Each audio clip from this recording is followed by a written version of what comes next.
அந்த கால் நட்டுட்டா கல்யாண வேலைலாம் உடனே பண்ண ஆரம்பிச்சிடணும். நாங்களும் எல்லாம் செய்ய ஆரம்பிச்சிட்டோம்.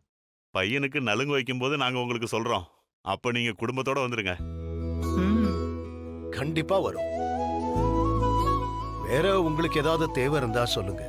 ஏன்னா அந்த நிலத்தையும் உங்க பையன் வேண்டான்னு சொல்லிட்டாரு. அதெல்லாம் எதுவும் வேண்டாங்க. நாங்களும் காசு பணம் வேணும்னு நினைக்கல. எங்க குடும்பத்துக்கு வர்ற பொண்ணு கௌரவமா வரணும்னு தான் நினைக்கிறோம். அதெல்லாம் எங்களுக்கு வேணாங்க. பொண்ணுக்கு நிறைய நகை போறேன்னு சொல்லியிருந்தீங்க. சரிங்க, அப்போ நம்ம நலங்க ஆரம்பிச்சிடலாமா?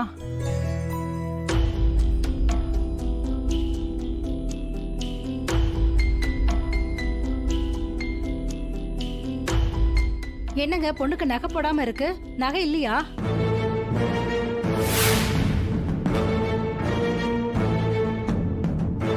பொண்ணுக்கு புது பட்டு புடவை எல்லாம் இருக்குதுங்க.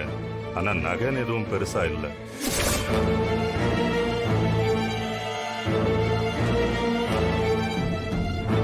எங்களால முடிஞ்ச அளவுக்கு கொஞ்சமா ஏதாவது செய்யறோம்.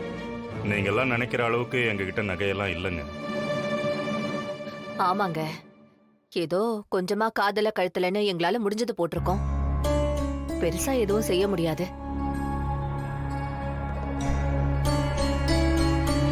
என்ன நீங்க இப்படி பேசுறீங்க? அதான் எங்க அண்ணன் சாருக்காக எல்லாம் பண்றேன்னு சொல்லிருக்காருல்ல.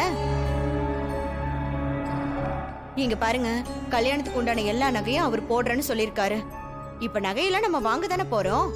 அதனால உங்களுக்கு எந்த கவலையும் வேண்டாம்.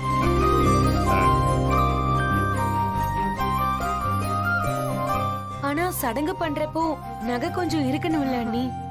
ஆ, அதுக்கு என்ன? அதான் அண்ணியோட நகை இருக்கே, ரொம்ப பாரம்பரியமான நகை.